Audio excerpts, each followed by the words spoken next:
Production manager വർക്കും ചെയ്യില്ല പറയുന്നത്. കാലി ചായ ഒരു കടി കൂടി കിട്ടിയ കൊള്ളായിരുന്നു.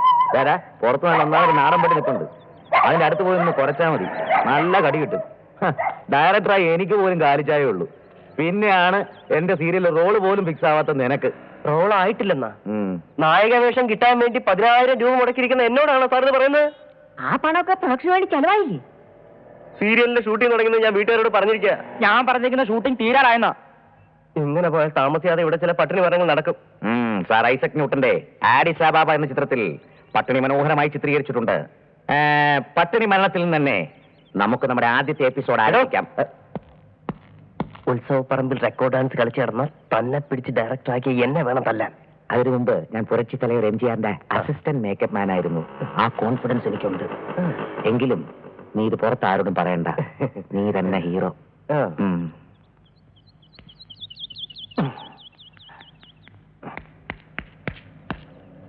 എന്താ എല്ലാരും കപ്പൽ മുങ്ങിയ പോലെ ഇരിക്കുന്നു? ഏതാണ്ട് മുങ്ങിയ അവസ്ഥയില. എന്ത് പറ്റി? തിരക്കഥാകൃത്ത് മുങ്ങി. അയാൾക്ക് കാശ് വേണം, പട്ടിണി കിടക്കാൻ പറ്റില്ല എന്ന്. എന്തെങ്കിലും പറഞ്ഞ അയാളെ പിടിച്ചു നിർത്തേണ്ടായിരുന്നു. ദൂരദർശനിലൊക്കെ നല്ല പിടിയുള്ള ആളായിരുന്നു. ചേട്ടാ, ഈ ഓട്ടോറിക്ഷയുടെ വാടക പിരിക്കാൻ നടക്കുന്ന ഏലിയാസിനെ ഒന്ന് കാണണമല്ലോ. ഏലിയാസിനെ വീടും കൂടിയില്ലാണ് നടക്കണ അവനെയൊക്കെ എവിടുന്നിട്ട് പിടിക്കാനാ? കുളത്തിൽ മുങ്ങിയ കിണറ്റിൽ പൊങ്ങുന്ന സൈസ് അവൻ. മാത്രമല്ല അവനിപ്പോ വാടക പിരിവൊക്കെ നിർത്തി. ഓട്ടോക്കാരൻ മത്തായി അവനെ പിരിച്ചുവിട്ടു. ഇപ്പൊ എന്താ പണി? തട്ടിപ്പും വെട്ടിപ്പും, അല്ലാണ്ട് എന്താ. പിന്നെ കുറെ നാള് സീരിയലിൽ അഭിനയിക്കാനെന്ന് പറഞ്ഞു നടന്നു. അവന്മാരെ കുപ്പിയിലാക്കി ഇവ മുങ്ങിയാ കേട്ട്. സീരിയലിൽ അഭിനയിക്കാൻ വേണ്ടി വന്നത് ഞങ്ങളുടെ അടുത്ത ചെറിയൊരു കശവിശം ഉണ്ടായി പറഞ്ഞു വിട്ടു. അഭിനയം വലിയ വശമില്ല. ഇപ്പോഴവനെ എനിക്കൊന്ന് കാണണമല്ലോ. എന്റെ കർത്താവ് കൂട്ടായിരിക്കണം. എന്റെ വേളാങ്കന്റെ മാതാവേ, ഇത് മറ്റവരെ പണിതതിന്റെ കമ്മീഷൻ, ഇത് മറ്റവരെ ചേട്ടനിട്ട് പണിതതിന്റെ കമ്മീഷൻ. കർത്താവ്, എന്റെ കർത്താവ് എല്ലാം കൂടി 6 രൂപ. അത് വേണ്ട, 1.5 മതി. 5 ഞാൻ തിരിച്ചെടുക്കുക. എന്റെ പറശ്ശിനിക്കടവ് മുത്തപ്പ 100 ആയുസാ. പറഞ്ഞ് നാക്കെടുക്കുന്നതിന് മുമ്പ് അതാവും വരുന്നുണ്ടല്ലേ. അവരെ പറ്റിച്ച വകയില് 10, 20, 30, 40, 50.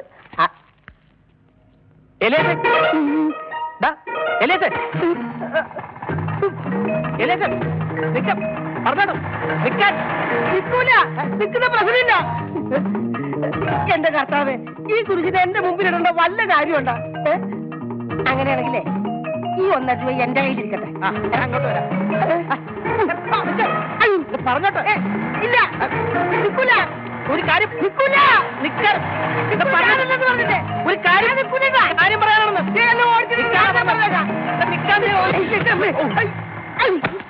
എന്തിനാണ് ഓടിയത്? കാലിനൊരു വേദന ഉള്ളതുകൊണ്ട് ഓടിയതാ. അയ്യോ, വേളാങ്കണ്ണി മാതാവാണ്, ചാവറ അച്ഛനാണ്, അൽഫോൺസ് അമ്മയാണ് സത്യം. ഞാൻ നിങ്ങളെ പാര വെച്ചിട്ടില്ല.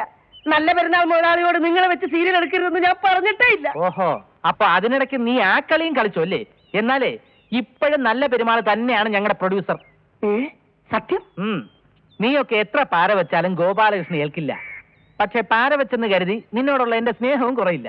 തൽക്കാലം നീ ഞങ്ങളൊന്ന് സഹായിക്കണം. സഹായോ? എന്ത് സഹായം? നമ്മുടെ തിരക്കഥാകൃത്ത് മുങ്ങി. മറ്റാരെങ്കിലും കണ്ടുപിടിച്ച് തിരക്കഥ എഴുതിച്ചില്ലെങ്കിൽ നല്ല പെരുമാൾ ഉടൻ മുങ്ങും. അതുകൊണ്ട് നീ പണ്ട് കൊണ്ടുവന്ന ആ നാടകകൃത്ത് മാഞ്ഞൂരാനോ ഒന്ന് വിളിച്ചോണ്ട് വരണം. നിനക്ക് നല്ലൊരു വേഷവും തരാം. ഓഹോ, സഹായ ആവശ്യം വന്നപ്പോ എനിക്ക് വേഷം റെഡി. പ്ലീസ്. ഓക്കെ, നമുക്ക് മാഞ്ഞൂരാനെ വിളിച്ചു നോക്കാം. Thank you. പക്ഷെ അയാൾ വരൂല. അതെന്താ? അയാൾ 2 മാസം മുമ്പ് ചത്തുപോയി. നിനക്ക് എഴുത്തുകാരനല്ലേ വേണ്ടത്? അതെ. അതും റെഡി. ആരാ? ദേ നിൽക്കണു ഈ ഞാൻ. എന്നെ കൊണ്ടൊന്ന്. ഗോപാലകൃഷ്ണ, നീ IAS പഠിക്കുന്നവൻ, ഞാൻ 1-ാം ക്ലാസ് പോലും ജയിക്കാത്തവൻ. എടാ, കൂടുതൽ പഠിച്ചാലേ ബുദ്ധി പറയിച്ചു പോവും. ഒന്നും പഠിക്കാത്തത് കൊണ്ട് എന്റെ ബ്രെയിൻ ഫ്രഷാ, ബ്രാൻഡ് ന്യൂ. അതുകൊണ്ട് ഞാനെന്താ, എനിക്ക് ആവശ്യം എഴുത്തുകാരനെയാണ്, അറിവുകാരനെ അല്ല. ഒരിക്കൽ പാരവെച്ചവനെ ഈ ഏലിയാസ് മരിക്കും വരെ പാരവെക്കും. അതെന്റെ തന്തയുടെ പാരമ്പര്യമാണ്. നീ എന്താ ആലോചിക്കുന്നത്? നിനക്ക് എഴുത്തുകാരനല്ലേ വേണ്ടത്? ഓക്കെ, നാളെ 10 മണിക്ക് മുമ്പ് എഴുത്തുകാരൻ ഡബിൾ. ഓക്കെ.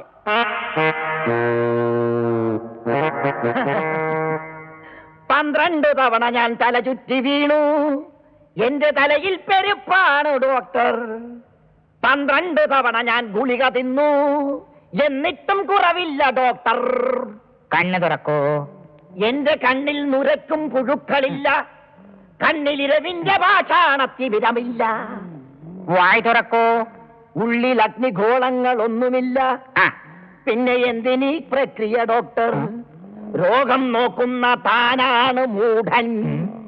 ശ്വാസം വലിച്ചേ. രാമ രഘുരാമ, ഞാനിനിയും വലിക്കും ചാകുന്ന മുമ്പേ അവസാന ഒടുക്കത്തെ ചക്രശ്വാസം വലിക്കും. തന്റെ നാക്കൊന്നു നീട്ടു. ചുടലപ്പറമ്പിലെ യക്ഷിയെ പോലെ നാക്കൊന്നു നീട്ടണോ ഡോക്ടർ? എന്റെ ഈ നാക്കൊന്നു നീട്ടണോ ഡോക്ടർ? എന്താ കുത്തിക്കൊല്ലാൻ? കൊണ്ടോട്ടിക്ക് ഒരു ഇഞ്ചക്ഷൻ ഉണ്ട്. ആ, എടുത്തോളൂ. കുത്തിക്കോളൂ. കഴിഞ്ഞോ? പണ്ടാരം പോയി. ഇപ്പൊ എങ്ങനെയുണ്ട്? കുറവുണ്ട? ഒരു വട്ടം കൂടിയ സിസ്റ്ററിൻ കൈകൊണ്ട് ഇഞ്ചക്ഷൻ ചെയ്യുവാൻ മോഹം. ഇഞ്ചക്ഷൻ ചെയ്തൊരാ സ്ഥാനത്തു തന്നെ തഴുകിത്തരുവാൻ മോഹം. ഒന്ന് തഴുകിത്തരുവാൻ മോഹം. താനിത്ര ചെറ്റാണോടോ? 12 ഡോക്ടറെ കണ്ടു ഞാനും. ആ ഡോക്ടറിൽ താനാണ് മൂടൻ.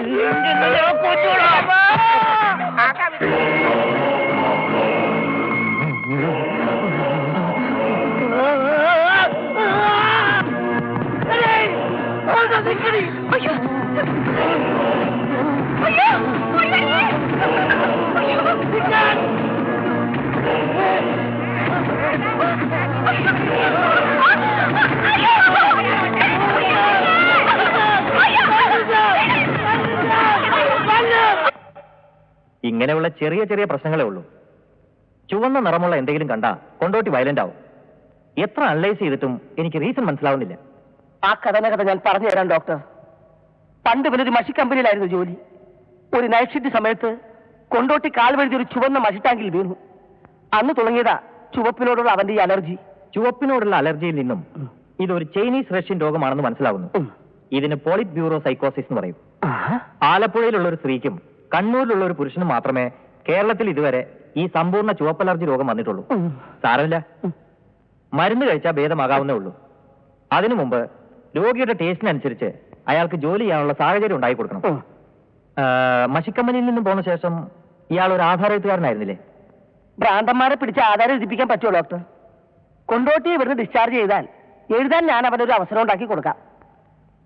അതിനുവേണ്ടിയാണ് ഞാനിപ്പോ ഇങ്ങോട്ട് വന്നത്. ശരി, വാർഡിൽ ചെന്ന് കൊണ്ടോട്ടി കൂട്ടിക്കൊണ്ട് വന്നോളൂ. ഞാൻ മരുന്നിനെ കുറിച്ച് തരാം. അതെ, ഇവിടെ എല്ലാരും പറഞ്ഞ എനിക്ക് ഭ്രാന്താണെന്ന്. ബാപ്പാനെ നോക്കി ചിരിച്ചാ ഭ്രാന്താവോ? ബാപ്പാനെ നോക്കി ചിരിച്ചില്ലെങ്കിലാണ് ഭ്രാന്ത്. ആ, അങ്ങനെ പറ. ആട്ടെ, നീ ബാപ്പാനെ നോക്കി ചിരിച്ചെന്തിനാ?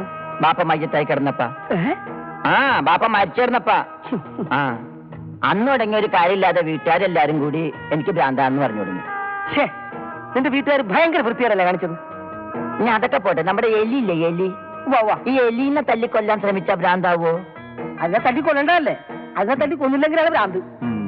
പക്ഷെ അപ്പോഴും പറഞ്ഞു എനിക്ക് ഭ്രാന്താണെന്ന്. ആര്? അതിന് നീ എപ്പോഴല്ലേ കൊന്നത്? എലീനെ കൊല്ലാൻ ഞാനൊരു വടിയായിട്ട് ഇങ്ങനെ ഓടിച്ചിട്ട് എലി ഓടി പള്ളിക്കകത്ത് കയറി. ക്രിസ്ത്യാനികളുടെ പള്ളിയില്ലേ, അതിന്റെ അകത്ത് കയറി. ഞാൻ എലീനെ അന്വേഷിച്ച് ഇങ്ങനെ നടക്കുന്ന നേരത്തുണ്ടല്ല, മേടയില് സുഖമായിട്ട് ഉറങ്ങുന്ന അച്ഛന്റെ തലയിൽ ഇങ്ങനെ കയറുന്നിട്ട് എലിതെ ഇങ്ങനെ കാണിച്ചോണ്ടിരിക്കുന്നു. എന്റെ കയ്യിലിരിക്കുന്ന ഇരുമ്പുപൊടി കൊണ്ട് ആഞ്ഞ് എലിക്കിട്ട് ഒറ്റ അടി കൊടുത്ത് അപ്പ ചത്ത്. എലിയല്ല അച്ഛൻ. എലി ഓടിക്കളഞ്ഞില്ലേ? അപ്പോഴും അപ്പൊ നാട്ടുകാർ പറഞ്ഞാണ് നിനക്ക് ഭ്രാന്താണെന്ന്. പിന്നല്ലാതെ ഒരു കാര്യമില്ലാതെ നാട്ടുകാർ പിന്നെയും പറഞ്ഞു. ഇതൊക്കെ നിസ്സാരമല്ലേ? ഏത് അച്ഛൻ ചത്തത് അത് പോട്ടെ, പോയി പോയി. ഓണക്കാലത്ത് ഊഞ്ഞാല് കെട്ടണത് ഭ്രാന്താണോ? ആര് പറഞ്ഞു? ഇത് പറഞ്ഞവരാണ് ഭ്രാന്ത്. ഓണക്കാലത്താണ് ഊഞ്ഞാല് കെട്ടണത്. അതിരിക്കട്ടെ, എവിടെയാണ് ഊഞ്ഞാല് കെട്ടിയത്? ഊഞ്ഞാൽ എവിടെയോ നമ്മൾ കെട്ടാറ് സാധാരണ.